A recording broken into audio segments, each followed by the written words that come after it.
let's celebrate. There's a party going on right here, a celebration to last throughout the years. So bring your good times and your laughter too. We're gonna celebrate your party with you. Come on now. Let's all celebrate and have a good time.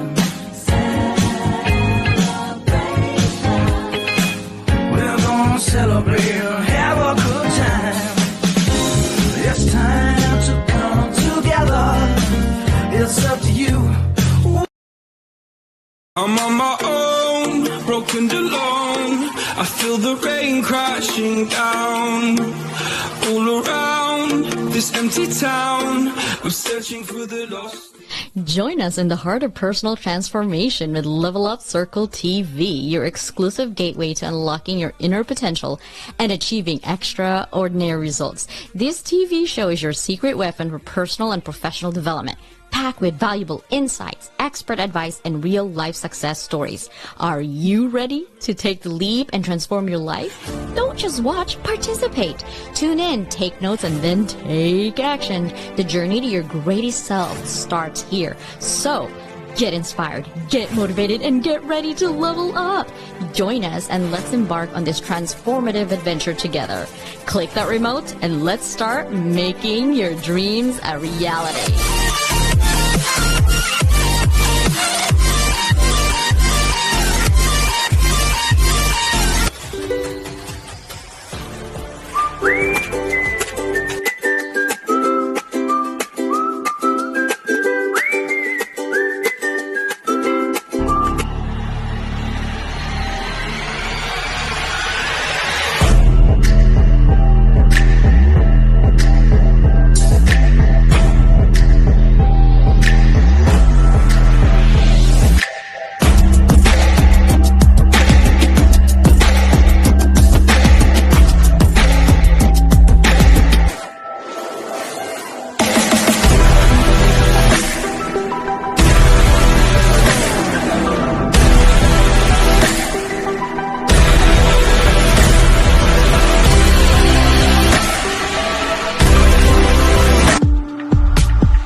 Hello, everybody. Before you see my face, okay? Happy Thursday. Look at these amazing people. These amazing people are coming to you by the droves in terms of being heart-centered. And today we're going to hear all about them and the amazing journey that they have taken to change lives and transform through any means necessary. And one of them is books, right? This is an anthology. Some of us are first-time writers. Some of us are repeat writers. Some of us are first-time publisher, right? I have written a lot, but I have not been a publisher on anthologies before. This is my first time. I've done academic publishing, journals in academia, but this is the first time where it is about every single person's story, their soul, their heart, their experiences, their vulnerability, boiled up into one. So the premise is so that we can inspire others that it's okay. You're going through this adversity. There is light under that tunnel. The very first person that I'm going to bring up is my bro. Are you ready? Of course he's not Les. What do you mean, CJ? What do you mean? There he is. I love that green. Are you on mute? I can't hear you. Yes, yes, that's the old man in me. And I said, I mowed that grass myself. Do you like it? Yeah, you can It's come tough. over to mine. Mine's overgrown. Not in this beach Yeah. though, but out in front of the beach, somewhere Just on the other side. just look out for cats. Don't get buried. You'll be good. Yeah, that's true. That's true. Or typhoon. Like we have to go run when we have typhoon in the Philippines. It's no fun at all. No. Well, let's go ahead and talk about your journey. And in the anthology, this is your first time. It is. Y'all wrote more books than I have. Y'all wrote more than I've read. So this is a real fun experience to be in this book. It was challenging. It was great. Yes. And how does it feel to like, I think I'm going to write the book. I don't want to write the book. Yes, I'll go ahead and do it. And then now you're done. Oh, relief. 1,000,000% relief city, man. It was rough. I mean, again, it's not my forte, but anything worth happening in life really isn't easy. I've noticed that, right? So, I mean, I had an opportunity thanks to you and Level Up Academy, good old Susanna, Don, and you know, uh, only silly people would not take advantage of opportunity, and it's going to help us level up. It's going to help us expand and change lives. So, you do what you got to do, right? And I'm super appreciative for the opportunity and to be around so many great people in the same book is fun. It's I know. amazing. I'm going to bring in Izzy and Jackie all at the same time because we have a lot to talk about today. Hello, ladies. Hello. Ah, this is so cool. And I'm thankful for Jackie because she doesn't feel well today. But I told her, I'm like, what? You look gorgeous, darling. What are you talking about? I wish I looked that good when I'm like, oh, I have a migraine and one of my eyeballs feels like it's falling down. And no lights Hmm. whatsoever. And you only see silhouette when I'm lecturing. And they're like, Dr. Leland, do you have a migraine? I'm like, yep. Don't ask me to turn on my lights. It's not happening because my eyeballs are popping, right? And I can't really take off because especially on days where we have exams and they need review. Even if I want to just sleep in bed, I'm like, fine, I'll talk to you guys, but don't interrupt me right now because I can't handle you. That's what I always tell them. And You're you look so good. My question, first question, we're gonna go round robin from Jackie to Mike to Izzy, is tell me about your pre, during, and post experience on writing an anthology. I really want to give the people an idea on what is it like to write in an anthology. So this was my second time ever writing in an anthology, and the first one was literally, hey, write something with this many words, submit it to me, and boom, it'll be in a book.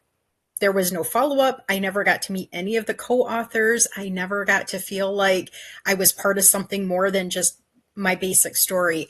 So when you put this out there, I was just like, oh my gosh, I want to do this so bad. And then once I was invited into it, I'm just like, this is a family. This is what it means to actually have such a personal part of your life become a written word with so many other great people. And the way that you and Susanna Don really encouraged us and were there for us to share the deep, dark parts of us that we wanted to, but did it in a way that was warm and welcoming. Like, this is the way to write a book, guys. So, your first time publishing, CJ, it made it feel like you've done this a million times. So, thank you so much for making this a great process. Thank you. I've been part on a lot of anthology. Like you said, 1,500 words, write it. I'm like, are Yep. you guys gonna edit? And they're like, yeah, yeah, sure. And I'm waiting and waiting. And by the time I know, I'm like, oh, it's already done? Wait, are Yeah. we supposed to edit? Like, well, what is happening? And like you said, I didn't even know the publisher. Mhm. There was no communication. It's like, pay up. That's it. I'm Yep. like, so what do we do next? What happens? You're a bestseller. I'm like, oh, okay. So what does that mean? Like, I had all these questions, but I'm like, okay, don't be a redheaded stepchild right now, CJ, and ask so many questions. So I just be quiet. I did it again the second time, and the same kind of process. And in fact, I had to do it on the weekend. There was no, like, you have to edit, you have to write it. I wrote it 3,000 words in 5 hours, and I edited the next day in 2 hours, and it was out. And I felt pressure, and like, I Yeah. feel like I was gonna vomit. Like, I write a lot, but I just like, oh, this is my life. This is Yeah. not a research, Yeah. like my dissertation. I'm more comfortable writing 10,000 words if I have to because I know the process. But writing your personal story was personal. Like, can you tell me if I'm doing it right? Like, I felt vulnerable. Yeah. and there was no support. And I was like, man, there's got to be a better way. And I did it again the third time. This time I was part of the process, but not the lead. And I'm like, ooh, if I lead this project, I would do it differently. And so now that I had a chance to, ride my little training wheels, and I'm like, okay, let's take off the training wheels. Let's fall a little bit here and a little bit here. You guys were so graceful. I messed up big time when I left Kinga out, and I cried. Susanna cried at 4 a.m. She's like, it's my fault. I'm like, no, it's not your fault. I'm the lead. It is my fault. I'm supposed to figure this thing out. And I'm like, Kinga, sorry, sis. It's nothing personal. But the good news is I already fixed it. It'll be there in 5 hours. And she's like, oh, okay, no problem, But I'm like, that's the thing is own it, own your crap, move on and fix it, right? Like no drama. And I love that. There was nothing like, it was so graceful. I'm like, oh, and then I started crying again. I'm like, they're so nice. They're so graceful. Well, think of the title of the book. I mean, come on, we're moving beyond boundaries. So even when it happens to us today. True. And I love that. And thank you for that reflection. And that's the reason why I want to keep going, is because I love having someone else be in your shoes and kind of do it. And then now that you're learn and growing, you're going to do the change. How about you, Mike? Before, during, and after, what was your feelings on those things? Well, yeah, before I was like, oh yeah, sounds easy enough. Why not? And then, yeah, then during I was like, oh shit, I was wrong as could be. What the hell's going on here? But you guys laid out the process. You were on top of it. It was amazing. If I can do it, anybody can do it through your system. And then, the daring part, I was like, well, what do I do best? Ramble. So if I can use the dictation tools and things and just start rambling, but then I had a bigger problem. There was 8,000 words a minute coming out, and then I didn't know how to make sense of it. So I had, thank goodness I have Hounds of Business Community, right? So I got Master Storyteller, D. Grant Smith, to help me out. And then he helped it out, kicked it back to you, probably made editing a lot better. Uh, and then now I'm in it and I'm excited. It was one day, right? International bestseller. People enjoyed it. And it was a book that has meaning in it. I've read other authors, all the co-authors in here. And there's lots of takeaways, lots of inspiration, because, one of the things we always think we have a business or marketing or some kind of specific problem. But most of the time, especially entrepreneurship, it's your mental, your emotional state, your spiritual state, your self-confidence or lack thereof. And this book is full of it. So I was really excited to read mine, of course, right? I bought my little girl 10 copies. It came out, so um, but I was really inspired to continue to read the rest of the stories. I mean, and really get some practical takeaways. So it was worth the pain. It was worth the discomfort. And it's not uncomfortable for everybody, just me, because I'm all hillbilly. But again, now I can go to a next stage of something that I didn't want to do. And, just graduating that tolerance level, that excitement level to do hard things. And now I'm not so scared to do hard things like this. So thank you for that. And hopefully everybody feels the same, right? Yeah, well, you always preach courage before this, courage before this. You had the courage, right? You took your advice. I tell you, I'm good at advising. Taking my own advice, not so much. And that's literally what happened. You're like, courage before this. And you did. You had the courage to say yes. How could you fail? I won't let you fail. I will never let anyone fail, right? Even if that pig is whatever, I will put pink lipstick, tutu, and glitter with a crown. Let's go, right? That's just how I roll. And I will never let anyone fail in my group. It's because it's not a reflection on the person. It's a reflection on me. That's the reason why when I'm on a project, you will never fail unless I'm dead. It's not happening. It's because that mentality of it's a group, it's a project, it's all of us. It's our soul. Oh, I wanted to quit. I was going to quit, but I couldn't quit on you all. So I just kept, and I think a lot of us stayed in there, probably, a couple of us anyway, because you don't want to let the team down, right? And you're letting yourself down. So again, that's the power of community. Even if I don't have the strength to keep me up, I don't want to let everybody else down. And that's why it's, no man or woman's an island, man. It's a great thing. So the experience was just as good as having the actual book and the accomplishment. And my daughters are excited, right? Because daddy's in a book, it's pretty cool. And, yeah, so, I mean, it is what you make of it, right? I mean, now I'm glad I went through it. And now I'm kind of looking for more. So thank you for that. May 1st, if you're looking for more, Izzy's like, nope, none for me. Izzy, your turn. Pre, during, and post. Oh, my experience with this is my first time around. My experience was extremely raw. So I didn't have time to prepare. So the before was like, yeah, okay, you approached me with this project. I felt honored and touched, obviously, by the opportunity, but I didn't even have time to think about what I was going to write about. And it wasn't until the first co-author Zoom meeting where you were all in breakout rooms, and somehow I got in the wrong room. So I showed up to the room like extremely late, and I didn't know what the hell I was doing there and what I was supposed to talk about and all that good stuff. And it was one of the gang that said, because I had just shared what had brought me to collaborating into this thing, and he said, that's like, there was no one dry eye in the breakout room. Everybody was like bawling, and says, well, this is what you should be writing about. And I'm like, no, dude. And yeah, it turns out he was right. And I wanted to quit CJ so many times. I wanted to You quit. know, Like the first edit I got from Susanna Dawn, I went, and God bless her and her patience and her understanding and her grace. She had to correct the story. She had to correct my English. She had to correct like my grammar, my syntax, like she had to correct everything, and she never got mad, never. She was just so patient and graceful with me, and it ended up being okay in the end. It was like, well, this is my story, and this is part of my story. So yeah. And now I'm just grateful that I got that to is do so this. I'm good. never doing this again.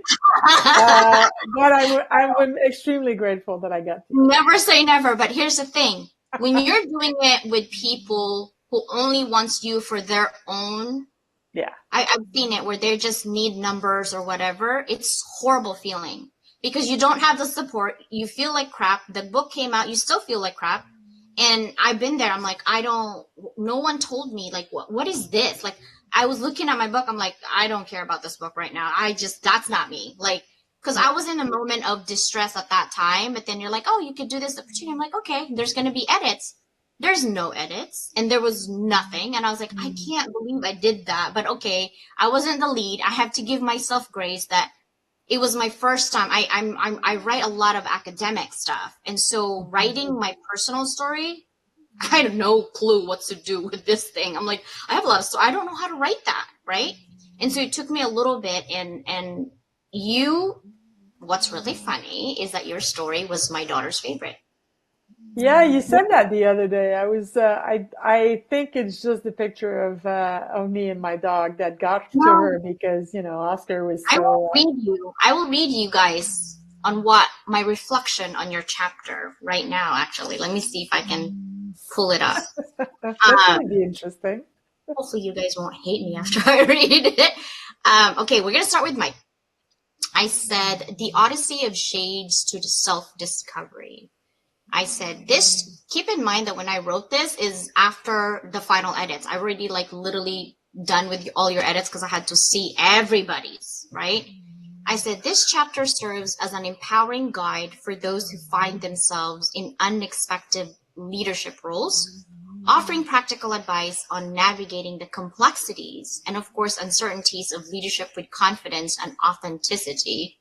Mike had an unintended leader himself, shares his journey from confusion and self-doubt to becoming a purpose-driven leader capable of inspiring and guiding others through their challenges. Mike emphasizes the importance of connecting to one's inner compass and strength, leveraging personal challenges as opportunities for growth and self-discovery. The narrative highlights the transformative power of embracing one's authentic self, moving beyond societal expectations, and of course, defining success on one's own terms. Mike's experiences with the Hounds of Business community illustrates that the value of supportive networks is fostering personal and professional growth. So focusing on what he can be controlled or what he can control, which is our responses to life's norms and storms. Anchoring the core values, Mike encourages us to navigate life's gray zones with grace and resilience. His key takeaway includes significance of defining oneself and one's success, recognizing one's unique qualities as strengths, guarding against negative influences, exploring life with curiosity and openness. So to me, this chapter is a testament to the potential within each of us to lead with impact, irrespective to our starting point, and the power of community in amplifying individual efforts towards achieving meaningful success. What do you think, bro? I wrote that, and that was real good, wasn't it? That's my Yeah, summary. That's the summary of yours. yeah, no, you should write all my stuff. You should, man, like I would have been like blah blah blah blah, blah. And then you made it sound good. Thank you for that. That's brilliant. No, I love it. That's And my if it summary. inspires, Yeah. And then Jackie, this is yours. Jackie's narrative in More Than a Victim is a powerful testimony of resilience and transformation following a traumatic experience. Through your account, Jackie, you invited readers into your journey from victimhood to becoming a beacon of hope and support for others. Your high school years, marred by harrowing assault, revealed the complexities of navigating trauma within a small community where support and understanding were scarce. This personal history underscores a time when societal sources and awareness around victimization were minimal, contrasting sharply with today's movements and support. Your reflection isn't just a recounting of a singular event, but an insightful commentary on the broader societal changes over time, particularly in handling and perceiving victims of assault. Your experience highlights the devastating impact of assault on one's sense of self and the journey towards healing and reclaiming one's identity beyond being a victim. Your narrative is imbued with a deep sense of empathy for today's victims, especially in the digital age where victimization can be magnified and perpetuated online. Through your work, you embody the principle of individuals are more than just trauma. You emphasizes the importance of support, therapy, and community in healing, offering a message of hope and empowerment. Your commitment to assisting both victims and offenders reflects a holistic understanding of the cyclical nature of trauma and crime, stressing that rehabilitation and empathy over punishment. More Than a Victim is not just a story of personal triumph, but a call to action for a compassionate and informed response to victimization. Your journey from a silent survivor to a vocal advocate and professional in social work showcases your profound impact that can make your channeling personal experiences into meaningful societal contributions. Your story is really a testament to resilience of the human spirit, a transformative power of empathy and understanding in overcoming adversity. What do you think, Jackie? Didn't know you were going to try to make me cry tonight, so thank you for that. Yeah, thank you. Thank you for seeing beyond it just being about me. That chapter was about so many people walking through my story, but so many people that have had similar experiences. So thank you so much for that summary. Appreciate you. Oh, I'm getting goosebumps. That's why I said when I told you guys I was crying reading your story because I was summarizing, like, I was reflecting. So I'm like, oh, if I offend anybody, it was my moment. It was that emotional moment. I'm just going to say that. Izzy. Okay, Isabel, this is my summary. I'm scared now. Don't be. I said, Izzy shares a heartfelt narrative in the tale of My Healing Heart. It's a chronicle of her journey through grief, search for healing, and the unexpected love that ultimately mended her heart. From the sudden loss of her mother at a young age, Isabel's life was overshadowed by a deep-seated sadness that transformed her from a carefree child into a troubled adult. Despite seeking solace in relationships and contemplating motherhood as a path to healing, Izzy discovers through therapy that self-love and acceptance are the keys to filling the void her mother's death left her. Izzy, your story takes a poignant turn with the introduction of Oscar, a Dalmatian whose unwavering affection and companionship offer a transformative love. Oscar's presence in your life exemplifies the profound impact of non-human relationship on healing human sorrows. His death is both a moment of profound sadness and a testament to the depth of their bond, your bond with Oscar, highlighting how love, in its many forms, can heal even the deepest wounds. Your reflection on your life's journey, marked by the loss of your mother and the love of Oscar, emphasizes the power of love to heal and the importance of staying open to it, regardless of whoever is giving it, dog or human. Your story is a poignant reminder that resilience and the capacity of transformation and the healing power of love. What do you think? Well, we can't judge where the love is going to come. We all want to be loved, and it doesn't matter if it's another human or a dog or a squirrel or a bird. Love is love. The energy is the same. So we can't ask the universe for love and then sneeze at it when it shows up in your life. So that's what Oscar taught me. And that's it. Hey, Yeah. I got a question. CJ. Why aren't you writing greeting cards too on the other side? Wow, man. Some of our chapters. I could do like misprinted fortune cookies, but she could do the whole thing. Like, there you go. Good job. I know I get in trouble. People are like 3,000 words. I'm like, okay, so I can write literally my chapter, and I wrote it 5 hours before its due date. I told Susanna, I'm like, sis, sorry you can't edit my paper right now. It's not written. It's in here. And she's like, mine too. I'm like, okay, we're on the same playing field. Good. So we just change paper and then